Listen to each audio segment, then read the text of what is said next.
She felt the cold before she understood what had happened. Champagne, expensive and deliberate. Alicia Collins looked down at her dress.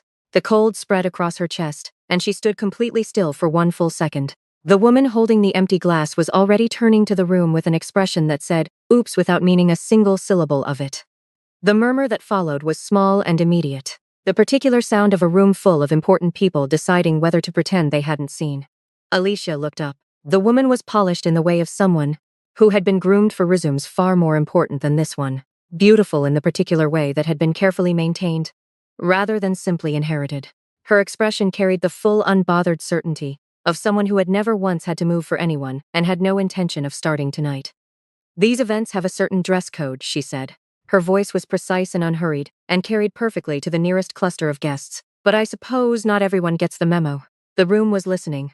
Alicia felt it. The quiet, the turning attention, the particular social weight of a moment designed to make her small in front of every important person in Seoul. She took the cocktail napkin from the nearest table, pressed it once to her chest, set it down. Then she looked at this woman with the full, unhurried attention of someone who had made a quiet decision about how much of herself she was willing to spend on this moment. "Excuse me," she said simply, and turned to leave. The woman stepped in front of her. Her hand found Alicia's arm, gripping, not touching, and the contact was deliberate and the intention behind it unmistakable.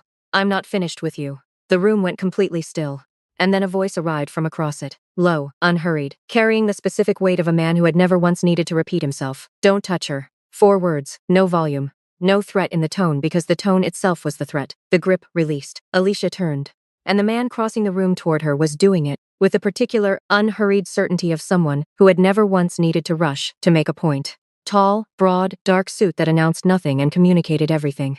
The guests between them stepped back without being asked. He stopped beside her. He looked at the woman who had been holding Alicia's arm. Not with anger. With something colder and more final than anger. And the woman looked back at him and something in her composure fractured, quietly and completely. The room held its breath. Then Alicia looked up at him, and the recognition arrived like something physical, not slow, immediate. The kind that bypasses the brain entirely and lands somewhere more honest.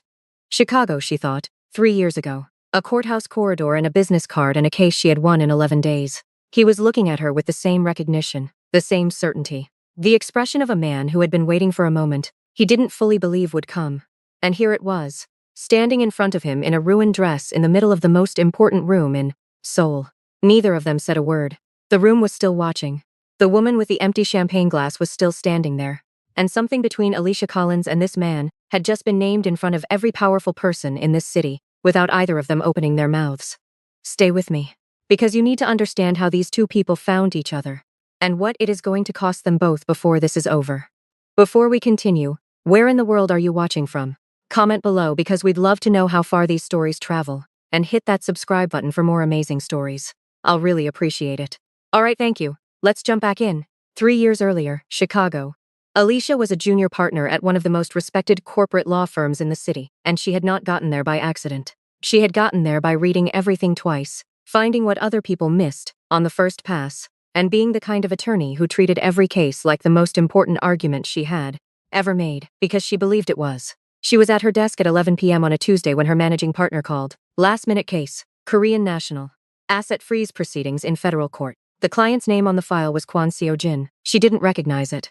She opened the file and read for 2 hours. And by the time she set it down, she had found 3 structural holes in the prosecution's financial trail argument, and a quiet certainty that there was a 4th one she hadn't located yet. She took the case. She found the 4th hole on day 9. She won in 11. Outside the courtroom afterward, her client stopped her in the corridor. He was tall, composed, the kind of man whose stillness communicated more than most people's movement. He thanked her. She told him it was her job. He asked what made her take it on such short notice. "The other side's argument had 3 holes," she said. "I wanted to see if I could find them all." He looked at her. Something shifted in his expression. "Not much, just enough." "Did you?" "I found 4, she said. He was quiet for a moment. The particular quiet of someone filing something important away. Then he asked for her card. She gave it. They parted ways. That night she sat at her kitchen table and Googled his name properly for the first time and read for 2 hours without stopping. Then she closed her laptop and sat in the quiet of her apartment for a long moment with the particular feeling of someone who has just understood that the room they were standing in was significantly larger than they realized. He never called. She told herself it didn't matter. She was still telling herself that 3 years later, when the brief landed on her desk with the name Kwon Holdings at the top, and her managing partner's voice on the phone saying, "You leave for Seoul. On Monday, Collins. This one matters." Joe Collins picked her up from the airport in a car he had borrowed from a colleague, because he wanted to look impressive and had almost pulled it off. He was her older brother by 4 years, and he worked in international finance in Seoul.